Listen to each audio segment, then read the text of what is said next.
right, we can be seated.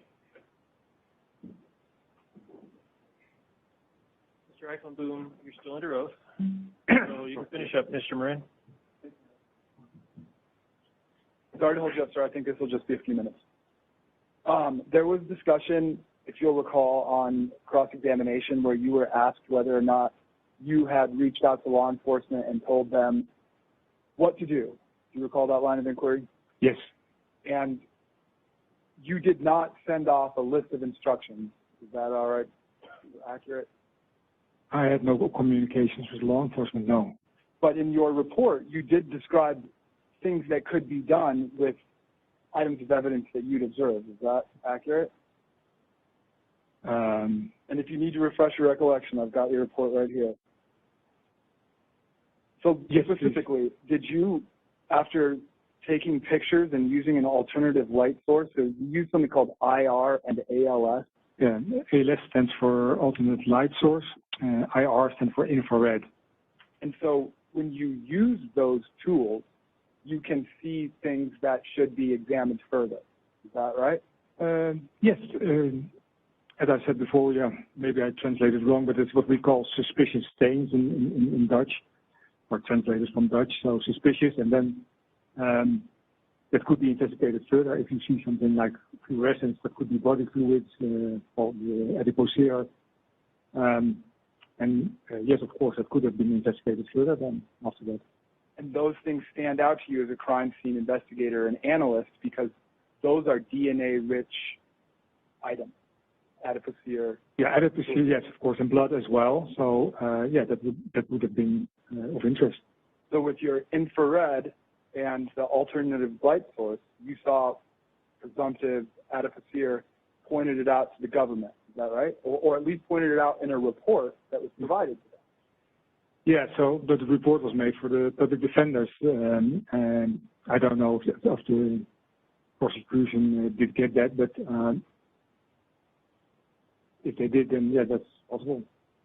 One of those items that you pointed out to the government or put in this report showed fluorescence that could be adipocere was the shoe, the Nike Air Jordan. Is that right? That's correct. Switch gears a little bit. There was discussion about donors of DNA material and or blood in the living room. You called that line of inquiry? Yes. There's nobody who can say which donor donated blood and which donor donated another type of cell material. Is that right? Just based on the DNA profile, I don't know if it was explained, but the DNA profile is just a bunch of peaks. And you get one allele from your father, one peak from your father, one from your mother. In a mixed profile, you get more. And then it's very difficult to estimate who donated what type of cell material. And in order to do so, so blood was determined. Let's assume that every stain contained blood. Then if you have a mixture of DNA, then there is another source. That could be blood as well, but it could also be saliva, semen, touch DNA, skin cells. Mucus from the nose. So then, yeah, it's without further investigation, it's impossible to say something about it. Sometimes you can do more presumptive tests, for instance, for saliva. If you get a positive test for saliva, then you can say, okay, there's one source of blood and one source of saliva in the stain, and that will help to clarify it.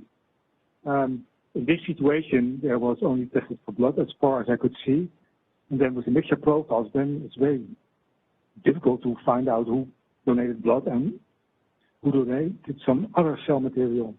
So based on what you've been able to review, we know there was blood, but the rest of it we can't say whether it's saliva, semen, sweat, skin cells, nose fluid. Yeah, that's correct.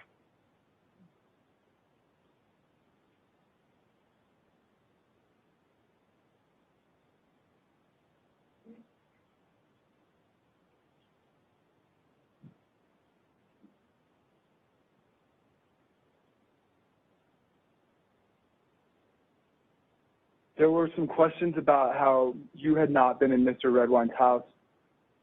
Yes. The disappearance of Dylan Redwine, if it was in 2012, was long before you had any involvement in this case. Is that right? That's correct. And not working as law enforcement or as closely with law enforcement anymore, you don't get into crime scenes as quickly because that's what the police do? Well, we actually get into crime scenes, but of course, in the way we work now, it's always after police. So after the crime scenes are released and still intact, we go to crime scenes. Sometimes, a couple of times, it has been a matter of days or weeks. But after release by police, so it's always later, and it's not as fresh anymore. And of course, evidence is taken away, and sometimes the crime scene is manipulated by police officers. I mean, you really wouldn't want to be in there. The responsibility for preserving it and collecting items falls to them, and you don't want to mess that up. Leave it to the authorities, right? Yes. So, yeah. There's some discussion about the banana peel sticker, which I know feels somewhat silly to be talking about bananas here, but if that banana, did you see images of a decomposed banana, a biodegrading banana perhaps? Yes, I think we actually saw it also during the evidence view, but it was very difficult to recognize, and I'm not an expert in decomposing banana peels, but I think it was described like that, and yeah, in my opinion, it could be part of banana peel. In your opinion, as an analyst of things collected at crime scenes, would a sticker melt through the banana peel and onto a shirt and adhere in the way that sticker is adhered to the shirt in front of you? That seems very unlikely. As I said, we find all kinds of materials, especially in the case of prostitutes killed on parking places in Holland. Holland is very small and so very dense, but we have a lot of banana peels, cans, or everything, makeup you can imagine. But yeah, it's more or less what happens then is that it is near the body or on the body, sometimes very coincident, but it is not stuck to it. So that's maybe the only difference in this situation is that it's kind of interesting or special observation that it was sticky on the clothes. Is it consistent with competent practice to throw items of evidence near where bones of a child are recovered in a bag with a banana peel? Well, as I explained how you would expose a crime scene, if you find bones, human bones, then of course, I said you want to preserve a large area, especially in this situation here, and you would put a crime scene tape around it, and then from that situation on, you don't want to bring anything of evidence into the crime scene. So you can bring of course your investigational tools, but you're not eating at your crime scene. So yeah, you try to stay out of there. So you stay out of a certain perimeter where you think evidence could be. You don't want to add any evidence of investigations. You discussed looking at the wires on the earbud, and in your estimation, those earbud wires, it's what you see is consistent with an animal biting through there? Objection. That's not quite what he said. He said no. One or the other, I believe. That's your objection? Yeah, that's not even close. He said cut, and then he said possibly a claw, I believe. And this is a leading question on an entirely different answer. All right, you've made your point. You can answer the question if you want. If you want to ask it again, ask it again. Sure. What are the things that you considered, and was animals one of them with respect to whatever caused the damage to that earbud wire? No, so we reviewed the earbuds. I'm not aware of how important the earbuds were, but as a part of the review we did that. And the cut is not said like that it must be a knife or that it must be a claw. It's an observation. So not with the intention to say, well, it must be coming from a knife, must be coming from a claw or something. The cut is just, as it said, something probably looks like sharp cut through it. And then, yeah, you can imagine yourself what type of objects could have caused it. Are rodent teeth sharp? Yes, sometimes. Dismemberment, in your experience, does it involve a lot of blood?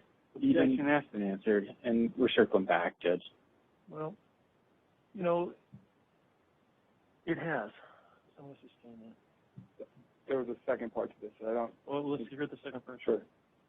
Even when a heart's not beating, dismemberment involves a lot of blood. One, that's a leading question. Okay. If you want to ask it differently, I'll let you ask it. Needing to be conscious of time and asking it that way. Anyway. If a human is deceased and there's dismemberment, what would you expect? And, well, go ahead. Okay, so yeah, we talked about the heart not beating, so blood will not be squirting out of all kinds of injuries. If the body is not deceased or the person is not deceased for a long time, blood will be fluid. So if you start carving up the body and carve it up, then blood will still flow out due to gravity. And there's always blood, so depending on the type of crime, of course, the blood concealed in the heart itself and the lungs, depending on the injuries, but there will be blood flowing out of this body. Yeah, and during dismemberment, there are unfortunately several cases of those. There will flow out a lot of blood, and the dismemberment case I did, they take him to the bathtub, and then we find in those areas, you find quite a lot of blood. Thank you. I appreciate your time. Any questions from the jury? Can this witness be excused?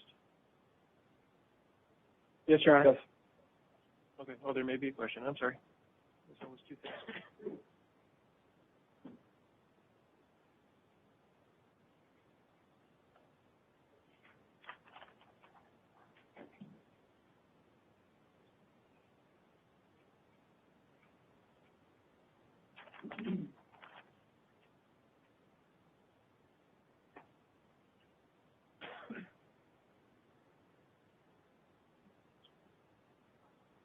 Thank you.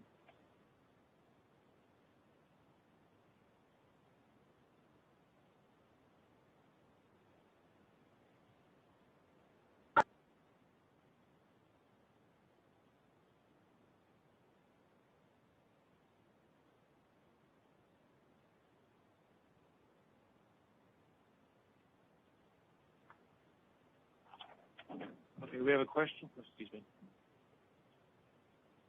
We have a question from the jury, but I don't want you to answer it. Okay. I'm just reading it for the record. Okay. What made you want to take this case? Because you had a choice. We're not sure where that answer could lead to, and it could lead to a bunch of things that aren't admissible, so I'm not going to have that question answered. So with that, can he be excused? Yes, Your Honor. Mr. Moran? Yes, thank you. Okay, thank you very much. You're free to go.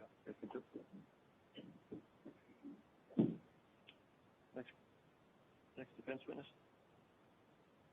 Your Honor, the defense calls. You good? Angela Lee, please. Yeah.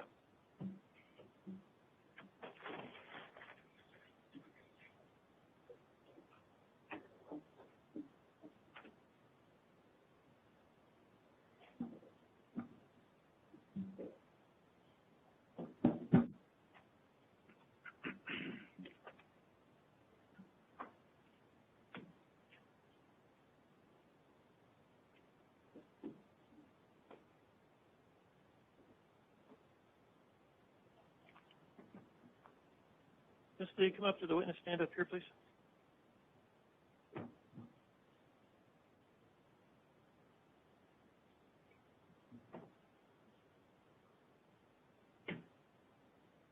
And please raise your right hand for you then. Do you solemnly swear or affirm under penalty of perjury the testimony you're about to give is the truth, the whole truth, and nothing but the truth? Yes. Thank you. Have a seat. Thank you.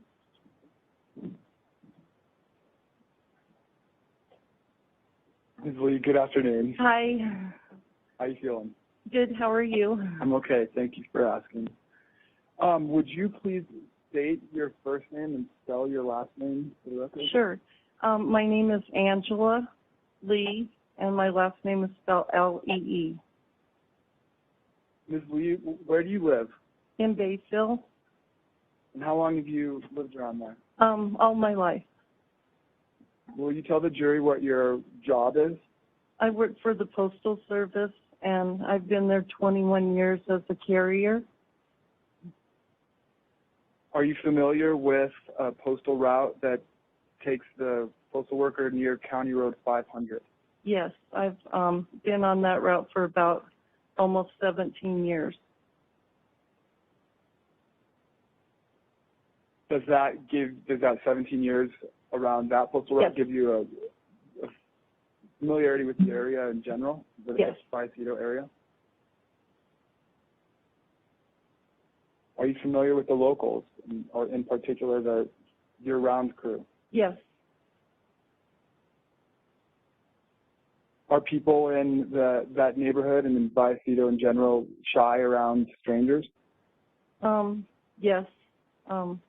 They have their own little ways up there, so everybody kind of keeps to themselves or talks to each other up there.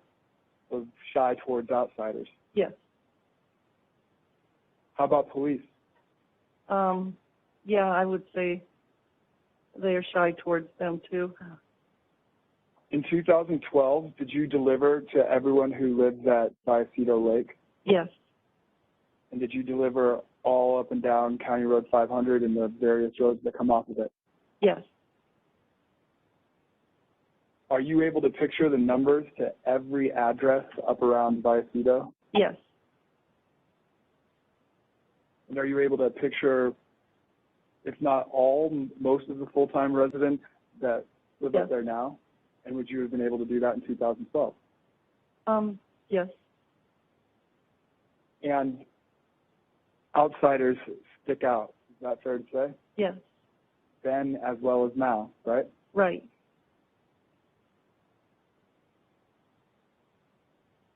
And Ms. Lee, I think it's probably obvious to everyone by your demeanor, but is it fair to say that you're a private person? Yes, pretty much. A little shy. Right. I will try to make this quick. Do you have any interest in being involved in this? No. And is it uncomfortable to speak in public? A little. What you're doing here, do you believe it is the right thing to do to tell the limited information you have? Yes, yes. And do you have any interest in the outcome of this trial aside from a general hope that the right thing happens? Just that the right thing happens. When you spoke with law enforcement back in 2012, was it your goal to try to help find Dylan Redwine? Yes. And did you ever feel like words were being put in your mouth? No. Did you ever feel like you were being accused of doing something wrong? No. How about feel like it was being suggested that you had involvement in what was going on with Dylan's disappearance that didn't apply to you? Well, at one point, one of the detectives asked me, where were you when Dylan went missing? And what time were you up here delivering mail? And that kind of made me feel like, what? So you were asked a question in a way that caused you to think that you were being asked whether you had something to do with his disappearance? Objection. I'm going to really request that counsel not ask leading questions. I've made this objection multiple times. This is his witness. Is your witness, Mr. Grant, and so you stop. Ms. Lee, Uh-huh. when you had that feeling that you were just describing, that it was being suggested that maybe you had something to do with it, was that after you talked about after you'd had several conversations with them about your familiarity with the area? When was that in relation to? That's how you ask that question without leading, okay? When was that in relation to? And then you're not leading the witness. Okay. You understood that way. That was 2 or 3 months later down the road. Okay. At that point, when the question was asked that you interpreted that way, had you had several other conversations with them? With the detectives, yes. So it was sort of well into things, or months into things? Is that what you just said? Actually, these are all leading questions. They are. You're right. I'm sorry. I'm just trying to help out a shy witness. I beg your pardon. And the speeches from counsel are inappropriate, Judge. All I'm asking is that he follows the rules of evidence. Go ahead, Mr. Moran. Ms. Lee, did you ever see Mark Redwine and Dylan Redwine while you were delivering mail? Yes. And what did you see them doing? They were out in the yard, and a couple times I would see them like playing ball, and I'm not really sure what all they were doing, but they were out in the yard doing different stuff. And how many times would you say you saw them out there? Just here and there. Like, you know, maybe once a week for a little while, and then not see them at all, and then later, a few months later, see them. And how far is the mailbox from the front door at Mark's place, if you had to guess? Not very far from where I am to a little bit further than the door. Okay. So pretty easy to see people, or? Yeah. Would Mark say hi when you dropped off the mail? Yeah. If he was outside, he would always say hi or wave or something. And did you ever get close enough to get a look at what Dylan Redwine looked like? Yes, I saw what he looked like. And in observing what he looked like, were you able to tell what color his hair was? Blonde. About how tall he was? Pretty much, yeah. Roughly his age and build? Yeah. And it was obviously that he was a boy? Yes.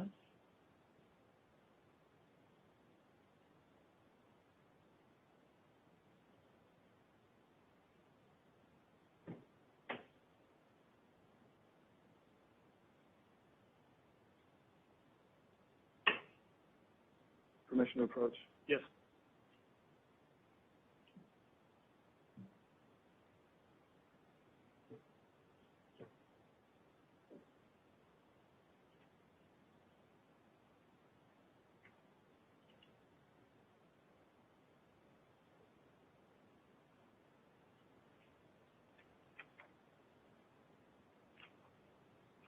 Ms. Lee, would you mind flipping through those and let me know when you have had a sufficient chance to review them?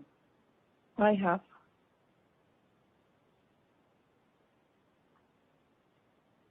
And have you seen each of these images before? Yes. Even the last one, the one in the airport? Yes. I saw that, I think, for the first time in the paper, or in the Durango Herald, I think. Are these all images that are fair and accurate representations of images that you have seen in the past? Yes. John, I'm going to move to admit these. Well, one, I need to know the numbers, and two, I'm not quite sure that fair and accurate representations of images you've seen in the past. I don't know where you're going with this, Mr. Johnson. There's no foundation, Judge. Okay. What? So we'll table 1255 for the moment, and pages 1145 through 1147. If you look at those, and I know we speak a different language in here, but at the bottom right, you'll see some numbers. And the first one I want to talk with you about is 1145. Okay. Can you tell the jury how you became, or how this picture was shown to you? I'm sorry, let me ask it this way. You've seen this picture before, as you testified, right? Right. And was it shown to you by an investigator, Goldbright? Yes. And when she showed you this picture, was she asking you if this is a child you had seen? Yes. And when she showed you this picture, was it this exact picture? I think so. And it was the subject of a conversation that you had with Investigator Goldbright? Yes. And this is a fair and accurate representation of that exact same picture Investigator Goldbright showed you? Yes. Move to admit 1145. Mr. Johnson? May I applaud you on 1145 and 1146, please? Well, 1145 for sure. Do you care about 46? They're the same process? Let's get it done. Go ahead. Okay. Good afternoon, Ms. Lee. Hi. Thank Good you for being afternoon. here. Have you testified you've seen 1145 and 1146 before? Yes. Are these the pictures that you positively identified as the children you saw on November 19th of 2012? He's gone right into cross-examination. This is not... Isn't this for us, Mr. Johnson? I'm asking her what these pictures are, Judge. She was just asked about them. If they are what I think they are, I believe that I will have no objection to admitting them. He referenced that the detective showed them to her. I just want to ask her if those are the same pictures she positively identified. Permission to you can ask that on cross-examination. Do you have any other voir dire?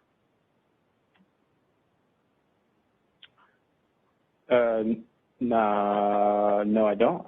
I would stipulate to their admission, Judge. All right. They're both admitted. There's one additional one. Do you have strong feelings on 1147? No, I would agree to that as well. Okay. It's admitted.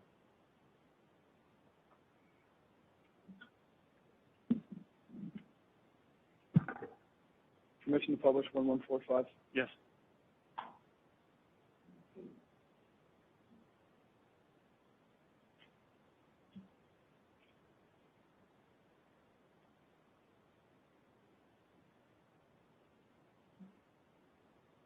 I think that's, can you get input one? Yes.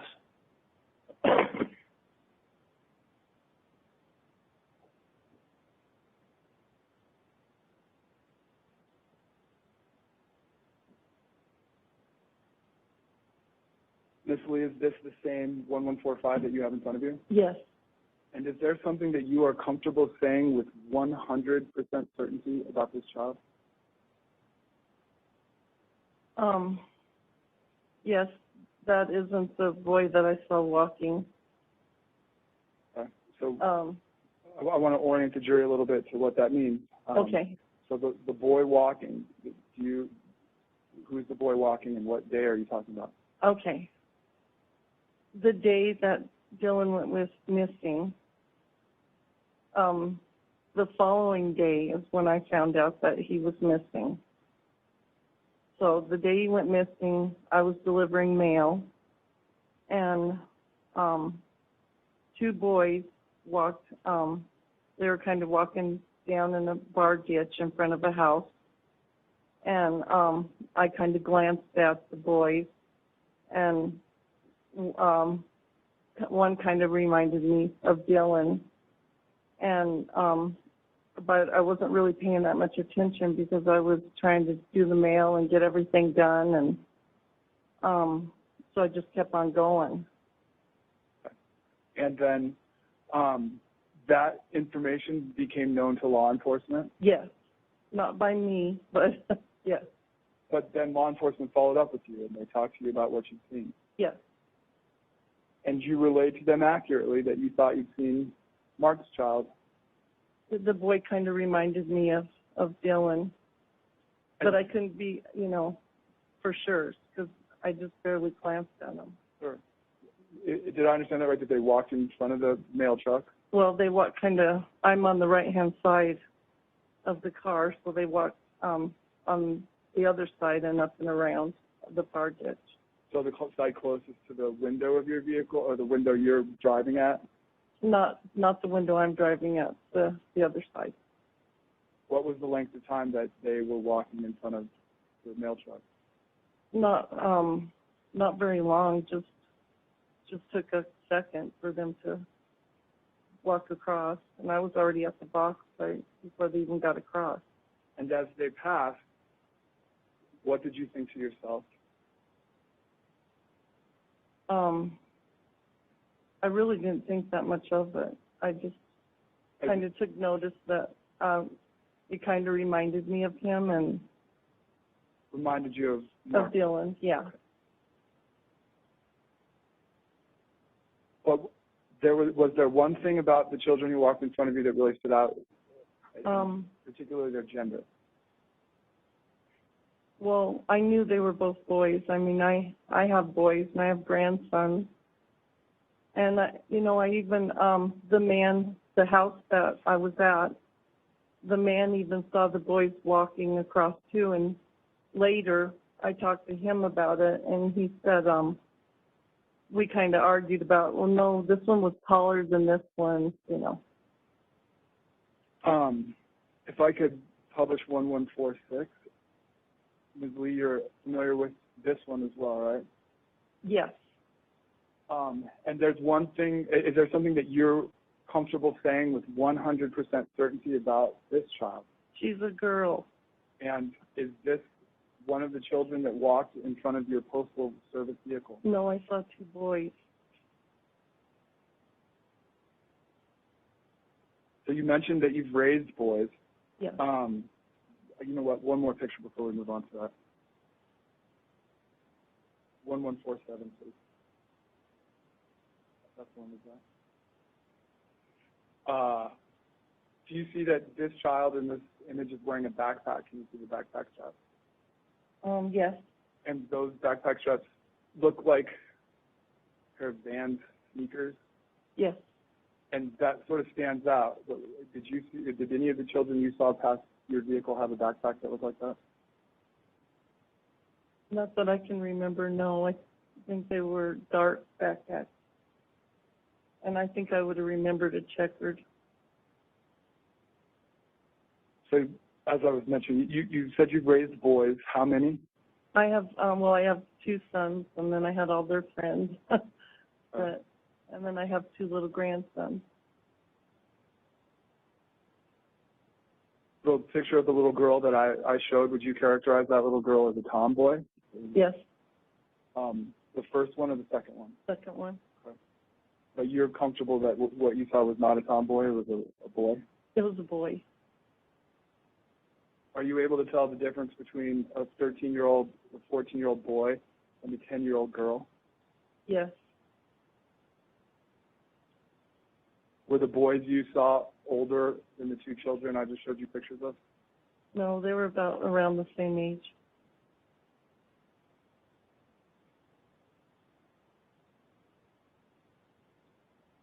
Have you spoken to law enforcement more times than you can count about what you saw in November 2012? Yes. Have you spoken with the Federal Bureau of Investigation, Yes. the La Plata County Sheriff's Office?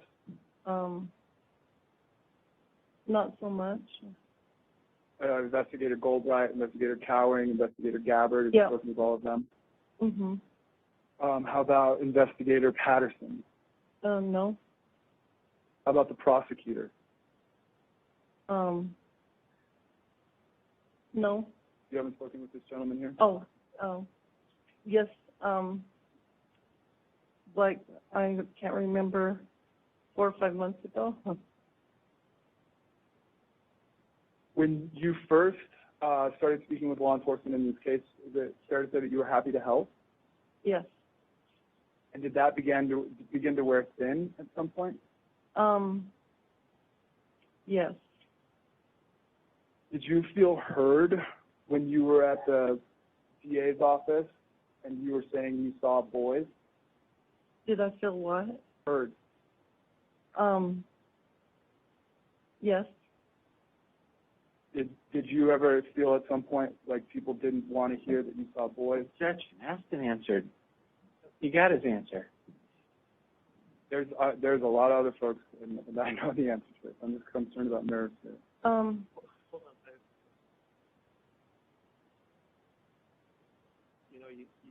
I'll let you ask the question once or twice, but that'll be pretty much it. So you can ask the question again and you can answer it. Have you repeated, as you've been asked about this, that you saw boys? Yes. Tanya, the detective, I told her over and over and over that I saw two boys walking, and there was even the man that owned the house that he saw the same two boys I did. We discussed that, and she went on and on and on. Are you sure you didn't see a boy and a girl? And I said, no, these were two boys. And she said, are you positive you didn't see a boy and a girl? Because this girl tucked her hair in her hat, and I remember her telling me she can look just like a boy. And I said, no. She said, well, let me show you some pictures. And after arguing about it over and over and over, I was just done, and I said, okay. That's who I saw then. Before you had that moment where you just said, okay, Uh-huh. and agreed with what they wanted to hear, Yeah. was that after? Did that conversation happen after you had been asked where you were when Dylan disappeared? Yes. And what were you doing on the 19th? I was working up at Vicedo delivering mail. So, and to be more specific, November 19th, 2012, you remember you were delivering mail that day? Yes. And everybody got their mail that day? Yes. Did it seem, or is it pretty easy to verify if you were doing your job on the 19th? Yes. Did you find it frustrating that someone would question what you were doing that day, given that it was easy to verify? Yes. Did you take offense to that? A little. But I think I had just had enough. I saw two boys, and she, Tanya insisted I saw a boy and a girl, and I just finally said, okay. Were you told you were wrong? Yeah, that I could be wrong about them, yeah. That because the girl tucked her hair in a hat. But I know boys, and I have a daughter, too. Did you start to question yourself? No. But suffice to say, you just didn't want to be around these questioners anymore. Right.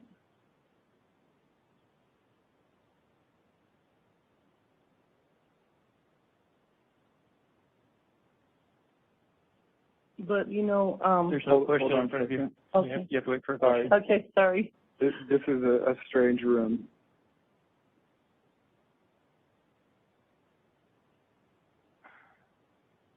Do you recall someone asking you, do you think I know more, or do you think you know more than I do?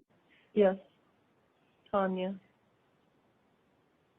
Did you? Well,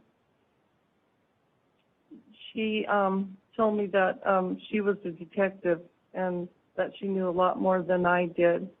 And I said, well, I know that. I know that, but I'm just trying to help.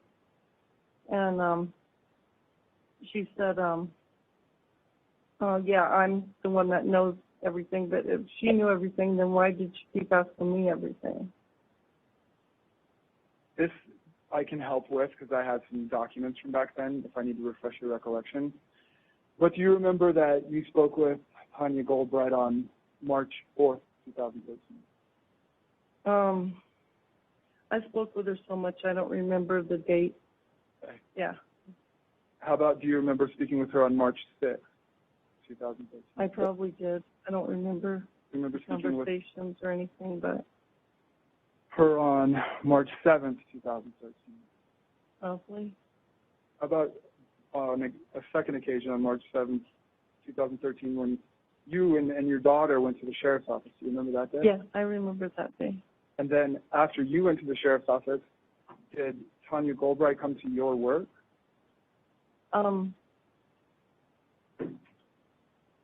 She said that she came down by my work, but see, I don't really remember, but I'm sure she did. And then, if that happened, and you're sure she did, or at any rate, on that day, did Tanya Goldbright also come to your house? Yes. Did it ever feel intrusive?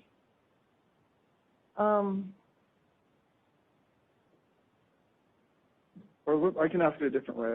Was it rude or scary? Was any of that feeling? No. Experience? No.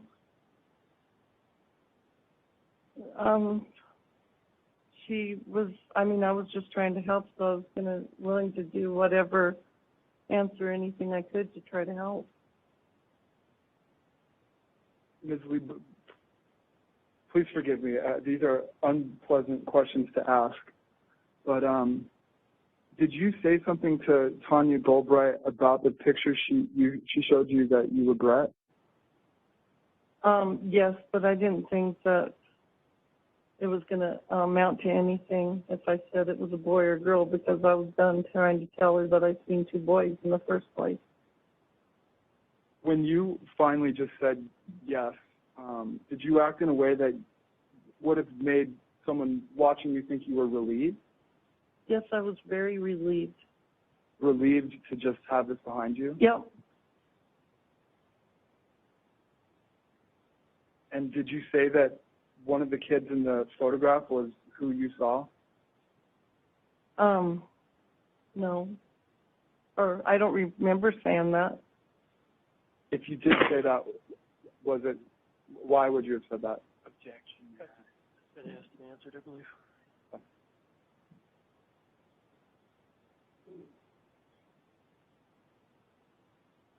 When they were asking you about these pictures, were you expressing that you were confident to them?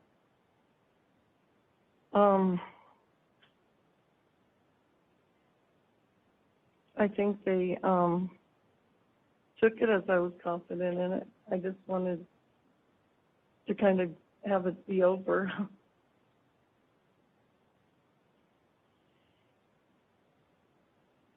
Well, sometimes I'd get like 6 or 7 calls a day, and I was just kind of tired of trying to. It wasn't just about Dylan, but about the pictures here. Let me talk to you about that a little bit. Okay. Do you remember in approximately March 6th or so of 2013 that you had mentioned how Dr. Phil had almost cost you your job? Yes. And why did the Dr. Phil footage of you make you worried about your job?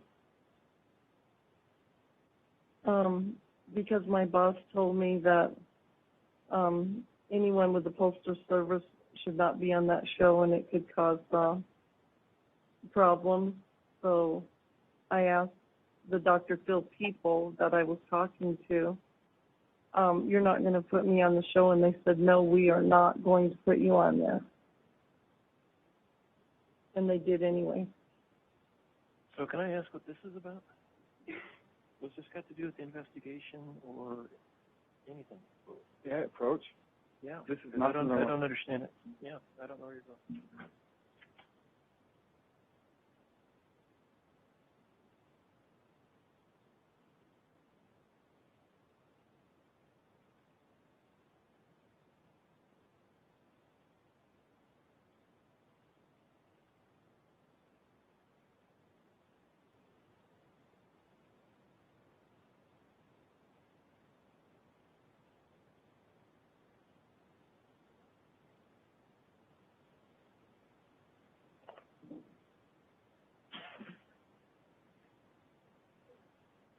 Go ahead, Ms. Breen.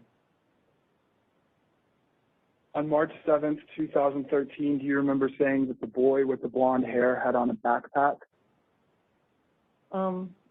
Yes. And was it a satchel or a backpack? Backpack. What color was the hair of the boy that you thought was Dylan? Blonde. What top was he wearing? Do you remember? No. Whose house were they near? Do I say the address or the name? The name. Jim Adcock's house. Nope. Oh, sorry. Also near Mr. Redwine's house. I'm sorry, what? Were you also fairly near Mr. Redwine's house? Oh, quite a ways away, A couple blocks? couple miles. Okay.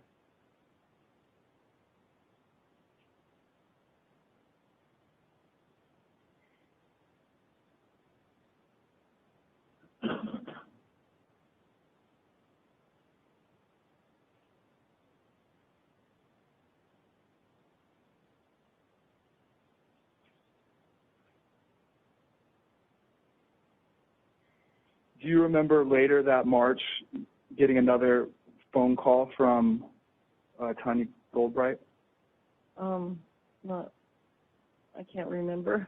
Was there ever any point where you expressed to Investigator Goldbright that you were trying to back away?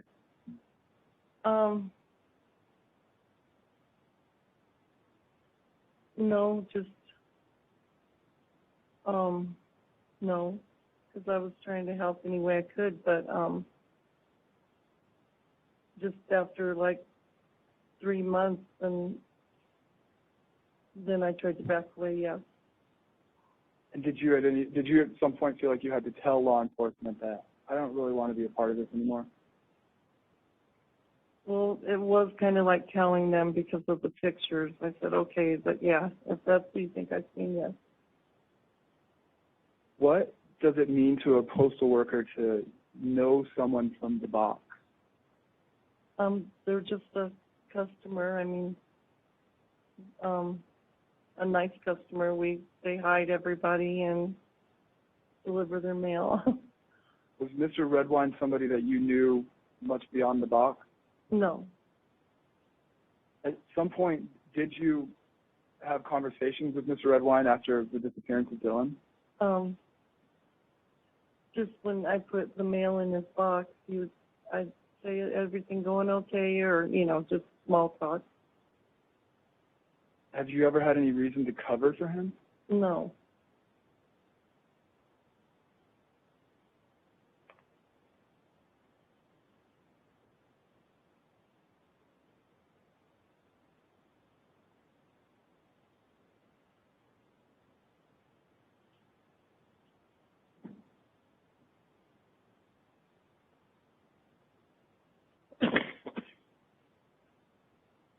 Ms. Lee, do you remember that on November 20th that you got a phone call from Investigator Cowling?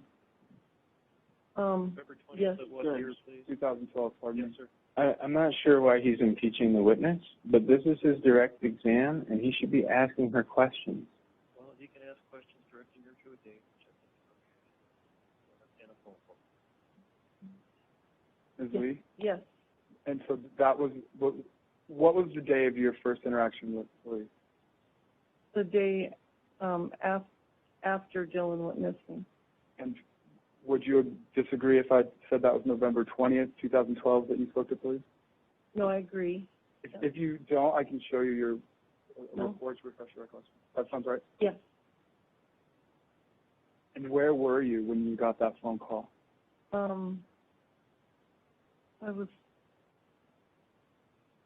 was still at work, yeah. I was at work. And did you tell Investigator Cowling what you had seen the day before? Yes. Do you remember telling Investigator Cowling that Dylan Redwine was wearing a black backpack? Yes. Leading questions, Judge. I don't know how many times I've made this objection, but counsel continues to put forth information to the witness, his own witness, to get the answers that he wants. This really is setting up impeachment, but I'm happy to. Well, It's not a thing, Judge. I don't even know how to respond is why I'm silent, Mr. Johnson. Thank you. Okay? I mean, I'm having trouble responding. Would you please just do things right? And I know that's not a very good legal order, but stop leading. At the point when you described that backpack, how many flyers and pictures of Dylan Redwine had you seen? None.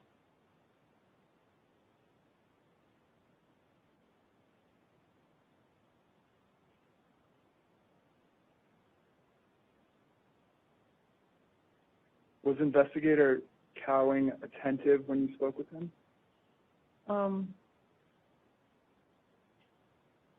Yes, he called me and he asked me if I knew anything, and I said no. I don't really know anything. I saw a couple of boys walking yesterday, but now I'm not saying that was Dylan. When you spoke with Investigator Cowling, were you telling him the truth? Yes. And was there anything at the time to suggest to you that he was not listening to what you said? No, it was a short and brief talk on the phone, and then Tanya came straight to my house and with another detective. So did you tell, I'm happy to approach on this. I prefer to clear this than draw further ire from the court. Why don't you come up and tell us what you're trying to do?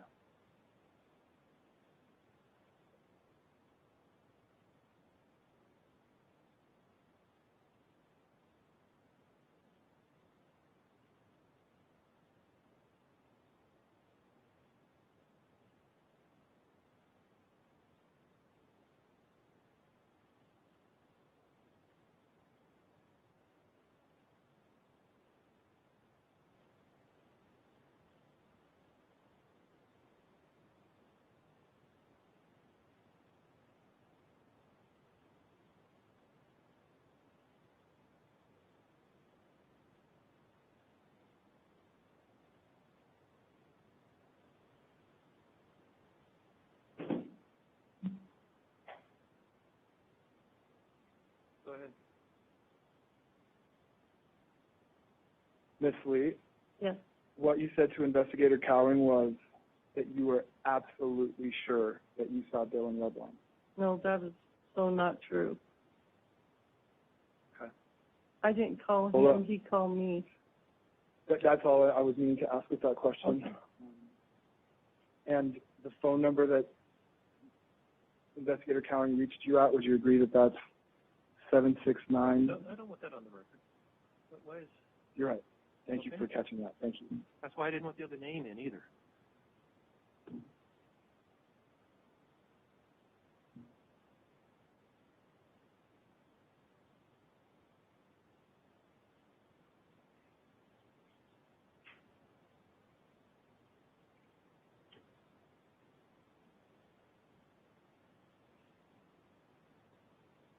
Do you remember, in speaking with Investigator Cowling, that you said that the boys that walked in front of your vehicle looked at you? I might have said that, yeah. And it's true that you looked at the boys? I glanced at him, yeah. Just for a second, I was trying to work. And when Investigator Cowling says that you had to wait for them to pass in front of your vehicle, is that right? They were kind of like in the bar ditch, so it only took a second for them to walk this way while I went this way. And what's your take on Investigator Cowling saying that you thought to yourself, oh, there's Mark's son? Is that true? No, I said, he kind of reminded me of Mark's son.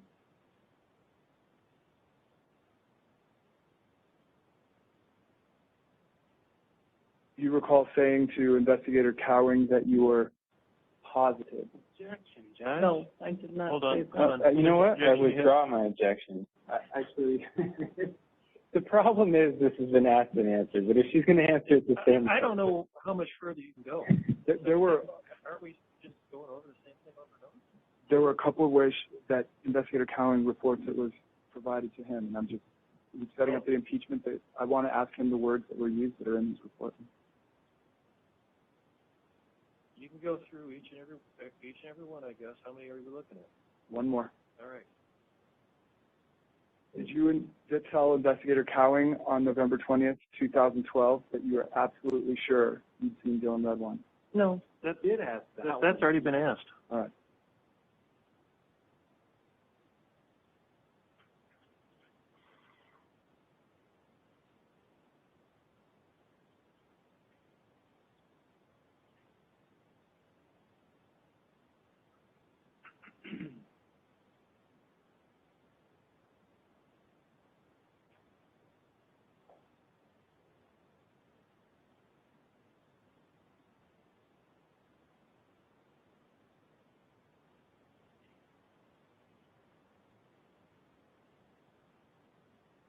Do you remember meeting Mr. Redwine at the box in 2013 and observing his demeanor?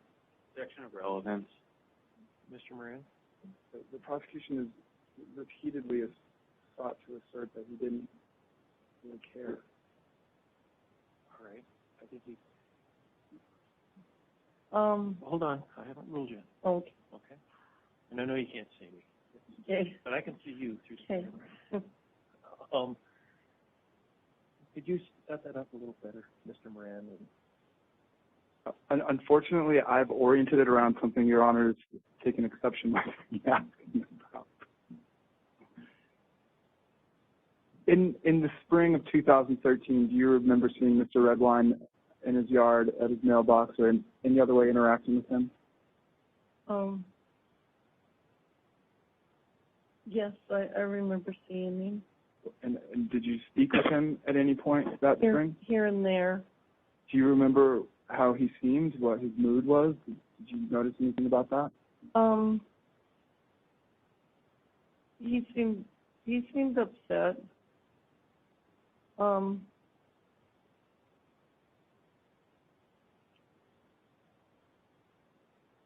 His mood, I don't know, I wasn't really around him too much, just saw him at the mailbox for a few minutes here or there, you know. But he seemed like he was upset. Ms. Lee, in the many years that you've been driving for the Postal Service up there, have you observed bad driving? Objection to the relevance. Hold on. There's an objection. And if you're trying to establish that something happened accident-wise, you've got no basis for that. I mean, it could have happened, but she doesn't know anything about anything. So I agree with relevance.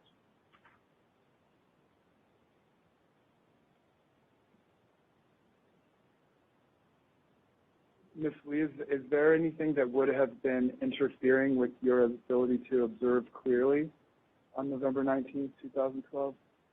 No. Nothing, I can think of anything. Thank you. I think the prosecutor will have some questions for you. Okay. Go ahead, Mr. Johnson. Thank you, Your Honor. Good afternoon, Ms. Lee. Hi. I understand you've been talked to a lot, so I'm going to just walk slowly through some things with you, okay? Okay. And I'm going to ask you some questions that the defense counsel asked you, and I'm going to ask you several that he didn't, okay? Okay. So let's start overall. Let me just ask you, have you maintained throughout the entirety of this case that you're never more than 60 or 70% sure that it was Dylan that you saw? For sure it's no more than that, and I wouldn't even say that much, really. Maybe 50, maybe 60. Okay. This is the percentage you put on the short time you saw the two boys that day, Yes. whether one of them was Dylan. Right. Okay. And you explained that back in November of 2012, right? Right. And you explained that again in March of 2013, right? Yes. March 6th. And then even in October 19th of 2020, you explained that very same thing, right? Yeah. Okay. I was never sure, ever. Okay. Let's go through some more of the details. So I think you explained this, but it was never one child that you saw. It was two children that you saw. Two boys. So if it was Dylan on that 50 or 60% chance, Dylan would have been with another child when you saw him. Yes. And it was about 2 p.m. when you reported seeing the two children, correct? Probably around that time. Okay. 1:32, I don't remember. 1:30 to 2? Yeah. And was that the only time that day that you saw two kids walking like this? Yes. You mentioned that you didn't report it yourself because you yourself were unsure. Exactly. I would have never called and said a word because I wasn't sure. Okay. But instead you were talking about it at work and a coworker overheard you? Yes. And that, was that Jessie Basgard? Yes, she called. And she overheard you and called and told law enforcement, and then that's why law enforcement called you? And that's how I got in this. Okay. Okay. All right. Well, you're almost done with this. Okay. But you didn't see Dylan very often over the months before he disappeared. Am I right about that? Right, just here and there. Okay. And I think what you had previously said was Mark wasn't home a lot, but you knew by his mail when he was? Yes. And then I think you also said it had been about 2 or 3 months dating back to the summer when you last saw Dylan at that home. See, I can't remember now. That's okay. On March 4th of 2013, you talked to Tanya Goldbright, and I think you said it was around August or September of 2012. Does that sound right? Probably. I've talked to her a lot back then. So let's start to talk about the contacts you have with law enforcement, okay? Okay. So you had reported all along and still today that it was 2 kids, not 1. Right. There were 2 boys. Okay. 2 boys. Mm-hmm. And early on, were there efforts to find out who the other boy was? Yes. So were you showed, for example, on November 23rd of 2012, Facebook pictures of all of Dylan's friends? Yes. And the point of this was so that maybe you could say there's the other kid with Dylan, right? Yes. And then they could talk and confirm that Dylan had still been walking around that day. Right. But when you did that, you were unable to identify any of those second children as being Dylan. Right. And my daughter, she tried to see if she knew any of them, and she didn't either. Okay. So you also were made aware, so this was the early phase of the investigation, but law enforcement was checking. They were taking your information just in case and trying really hard to see if it was Dylan, right? Yes. And they had checked with every kid that knew Dylan and knew that none had saw Dylan at some point, right? Right. And then you didn't see any of those kids in those pictures either. No.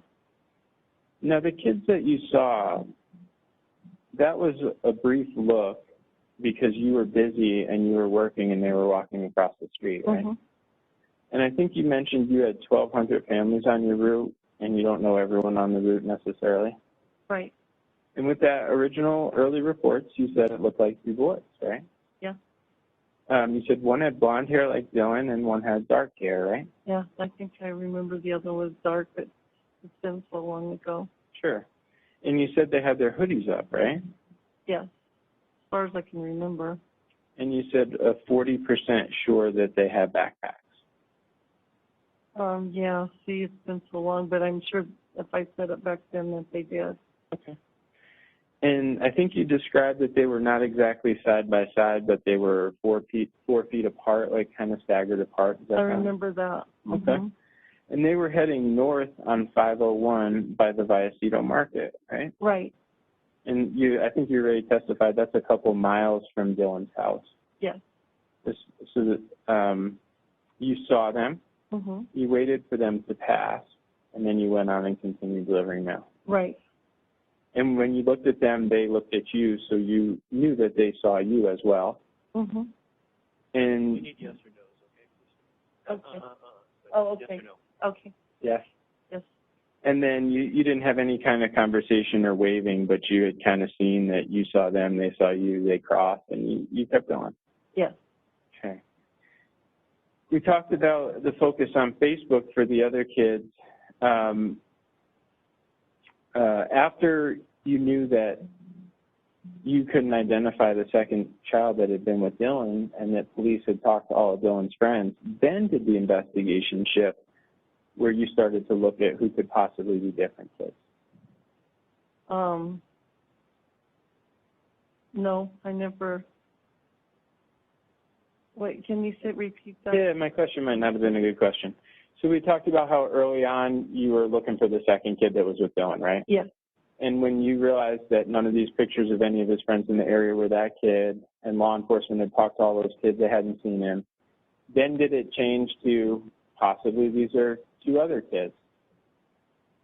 Well, I thought that from the beginning. I didn't know if that was him. It just, like I said, I wasn't 100% sure. I saw 2 boys. Okay. And one kind of reminded me of Dylan, but I never said that was him, and I wouldn't even called in the first place. Okay. And so did you start to look at yearbooks with investigators just to see if you could identify the kids that you did see? Yes. And as you looked through the yearbooks, were you unable to find the kids in the yearbooks either? Right. All right. Then did police eventually show you pictures of 2 kids that had seen you at the same date, time, and place? Objection as to the form of that question. You threw some stuff in there that I don't think she may or may not know, but that came. Well, can I respond, Judge? Yeah, please. I would prefer that be done at the bench. All right, come on up.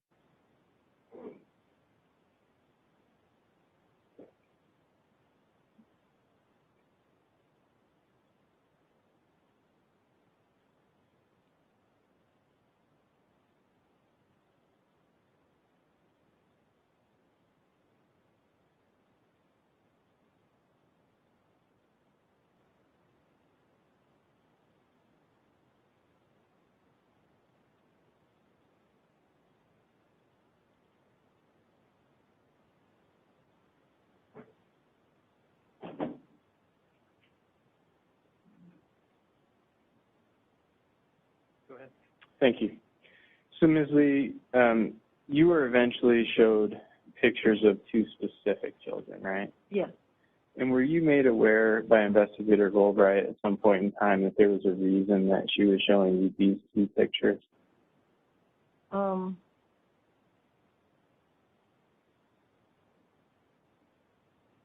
She just said at the time. Hold on. I think you can get by with the yes or no answer, and then the rest of it has to come through a different witness. Okay, sure. So can you answer yes or no without explaining? Okay. Yes.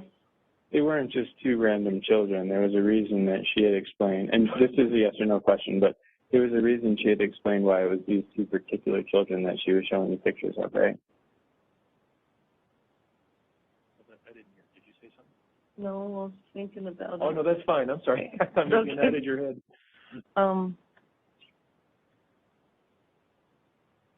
That's a tricky question, but okay, yes. I don't mean it to be a tricky question. It's just that I can't have you explain it because it's in the rules of evidence. So, okay.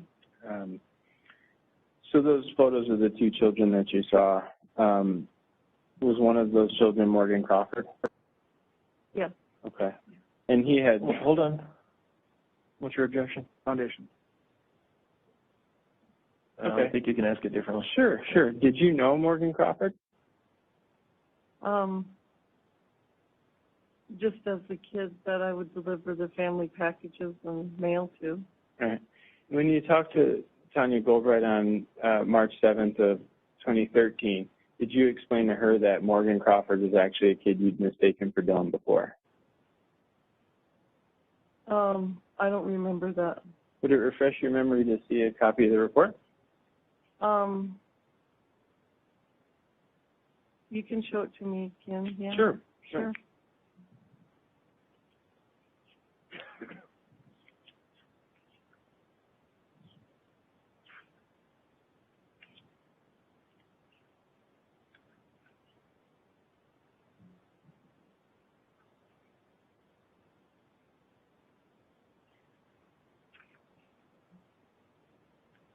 Just a moment, Your Honor.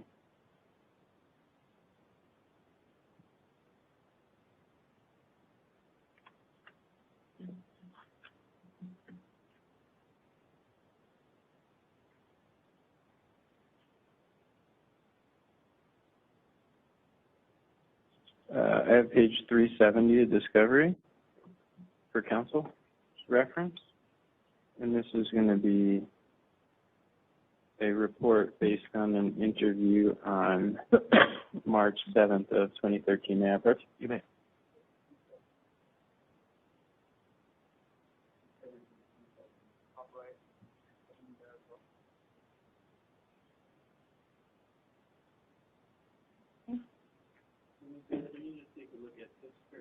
Sure.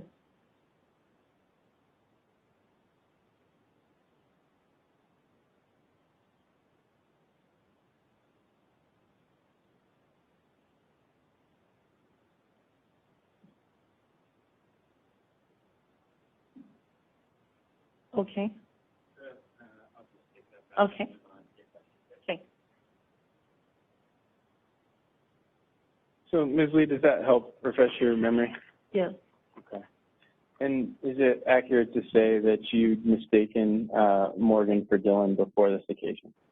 I don't think that was the question we were refreshing on. It was the question he's refreshing on.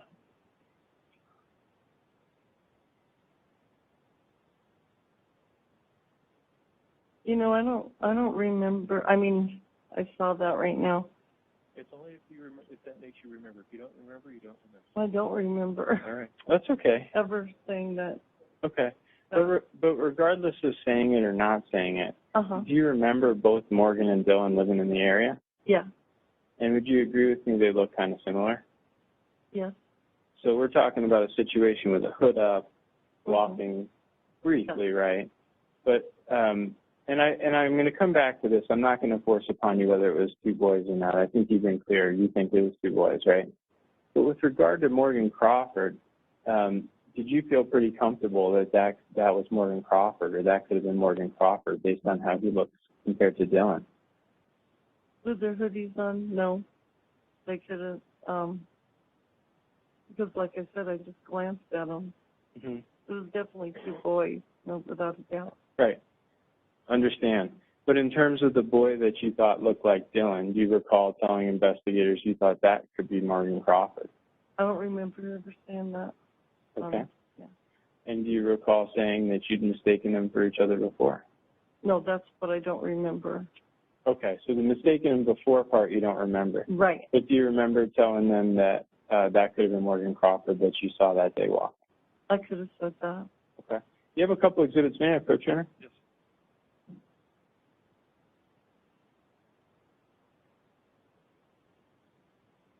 With regard to 11:45. Dylan had blonde hair like that, right? Mm-hmm. And he's about the same size as Dylan back then? Yeah. Objection, Mr. Foundation. They're different ages. Well, I don't understand the objection, Your Honor.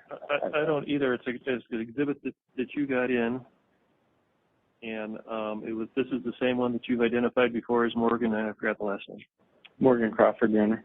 Okay, but it is the same person. Yes, Your Honor. Okay, then it's overruled. Okay. So that picture right there, he's about the same size, same hair, et cetera. Pretty much, yeah. All right. So when you say 50 to 60% sure in the first place that it was Dylan, and then if Morgan's someone who's also in the area and with a hood up and walking, that's why you said it could have been Morgan. I never, well, is this supposed to be a yes or no, or? No, you can explain this one, I think. Okay. When I first saw the two boys walking, it didn't come across, I didn't think, oh, there's Morgan. I thought when I first saw him, when I glanced at him, I first thought, well, that reminded me of Dylan, not Right. Morgan. I understand. But let me ask you specifically about March 7th, and let me go into a little more detail about that. So with regard to March 7th, were you shown 11:45 and 11:46, those pictures? Yes. Okay. And do you recall that you positively identified those as the two children that you saw walking on the road? Yes, and I told you why. Right. I understand. And then it wasn't just Tanya Goldbright there that day, but it was also another investigator, Yes, Brandon. I think Brandon Dyer. Does that sound right? Oh, yeah, actually, yeah. Okay. And you explained to them that you felt relieved and you were comfortable that that's who these kids were. Nope. Okay. And then this morning, did you also look at these very same pictures? Hold on, we didn't get the answer to that last. Yes. Oh, I'm sorry. That's what. Okay, we're good. Yes. We're good. Okay. And thinking they might be exhibits in the case and just preparing you for possible testimony, did you meet with Investigator Heidel about those two pictures? Yeah, he showed them to me this morning. Okay. And this morning you agreed with him as well that those were the two pictures you had positively ID'd? This morning I told him that was the two pictures that Tanya gave me, yeah. Okay.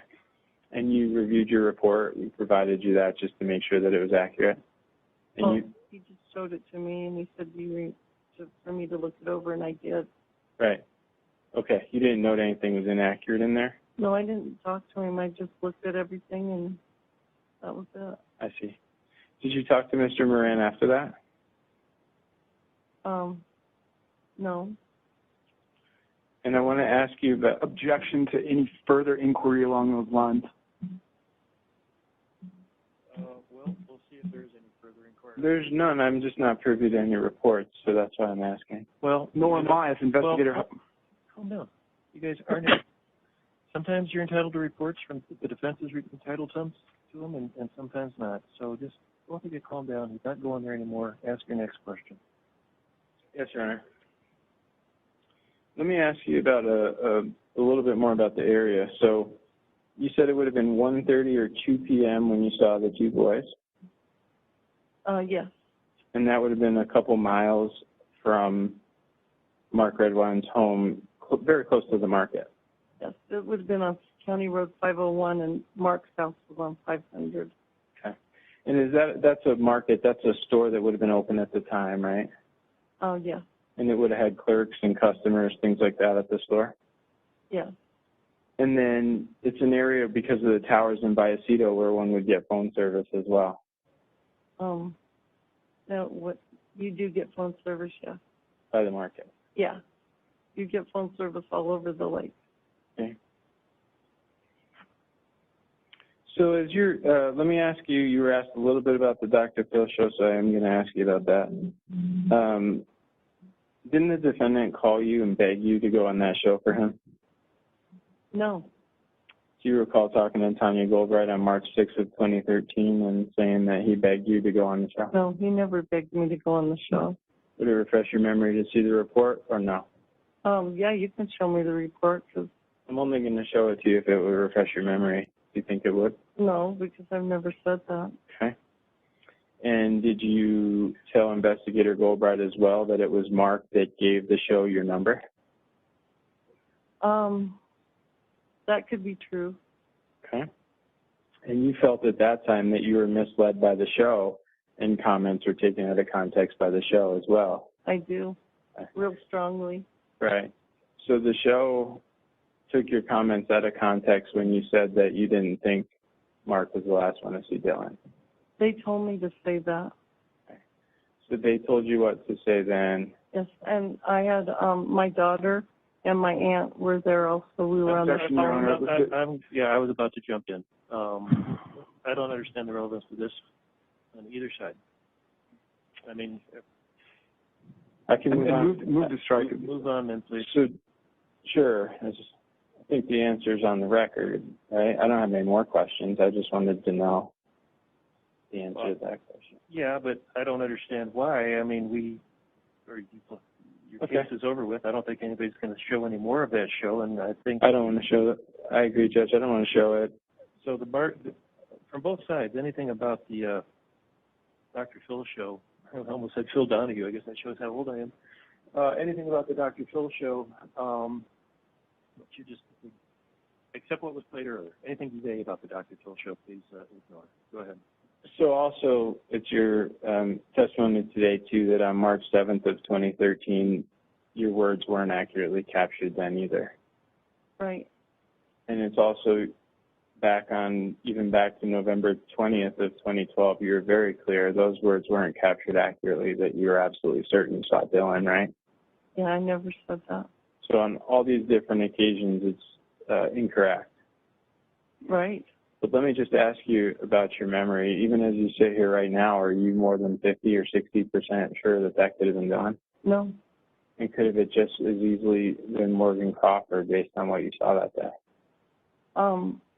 Yeah, but I do know it was two boys. Okay. I understand that. And there wasn't a girl there. I understand. That's all I have for you, ma'am. Thank you. Okay, thank you. All right. Anything else, Mr. Ryan? Yes, please. And may I put the photograph of Jacqueline back up? Ms. Lee, yeah. I see in these reports descriptions of hoodies. Is it your testimony that the hoodies were up, or just that they were wearing sweatshirts with hoods? I think they had their hoodies on, but, I can't remember. Would it refresh your recollection to take a look at several different reports describing it? Well, if it's in the report and I said that it had it up, they had their hoodies up, then they probably did. It does not say that they had them up. Objection, Judge. Oh, no. You know, Mr. Moran, anything we talked about at the bench about And in particular, because this is redirect, and there is a report that says it, and Mr. Moran's over here testifying. Please don't give information like that.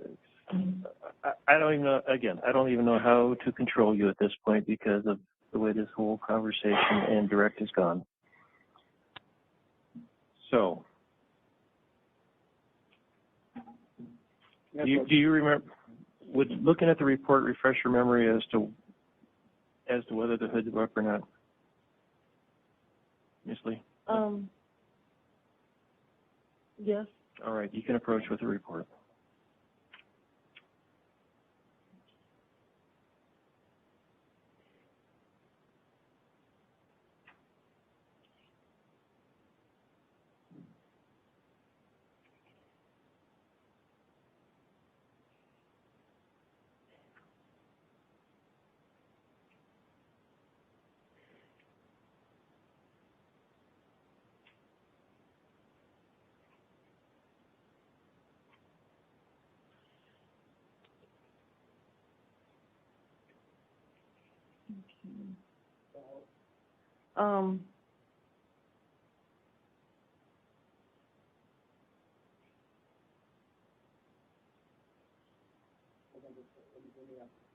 Okay. Okay.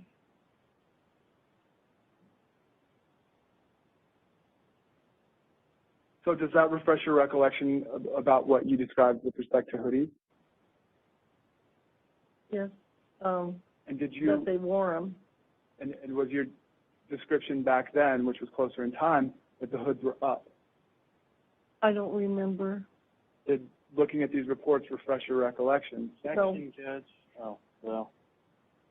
No. Then we're done with it. We're done Thank with you. this. Okay. Just, do you have any other redirect?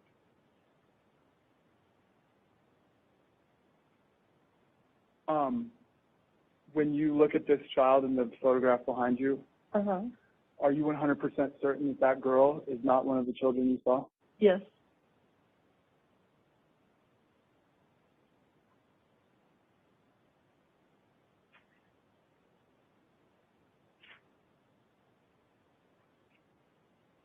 And if you said that that was the child you saw to Investigator Goldbright, was that the day that you were trying to take it back? Or, I'm sorry, was that the day you were trying to back away?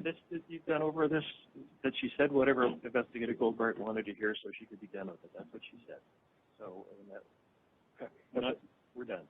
Okay? She can be released from... Well, not yet. Do we have any questions from the jury?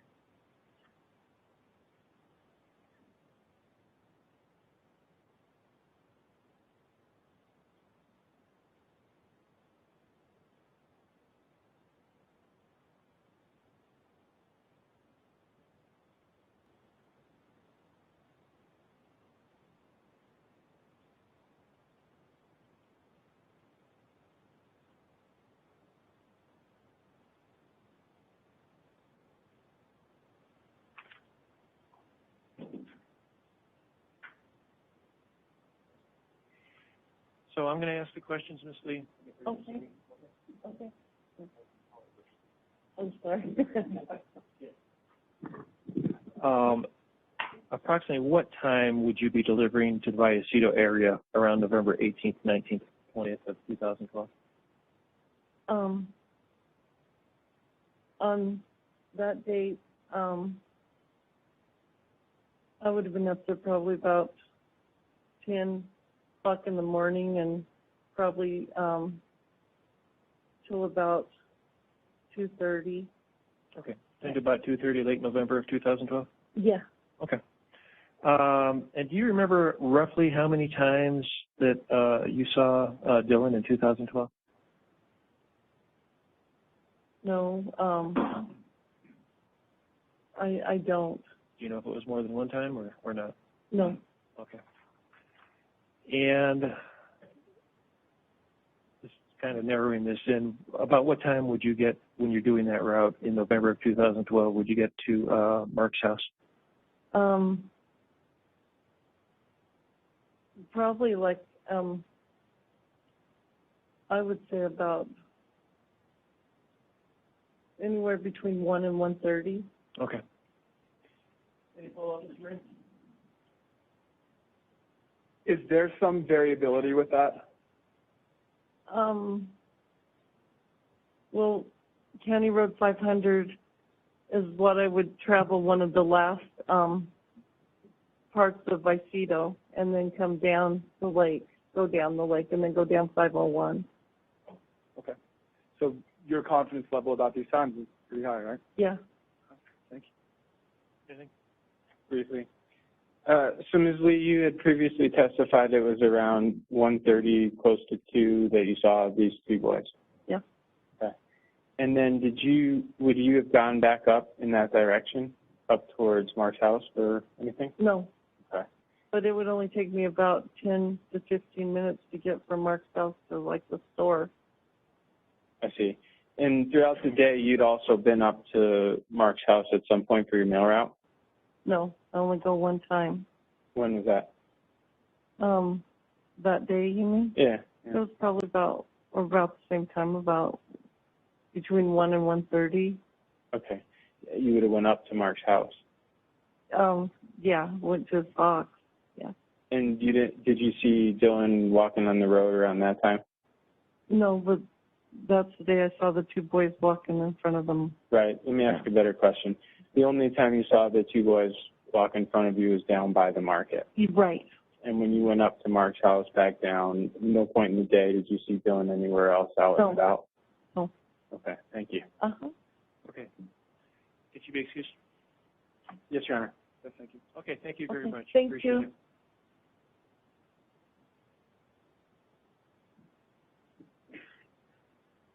All right, we'll take our afternoon recess, take 15 minutes, and please don't talk about the case with each other while you're on recess. Everybody rise from the hearing.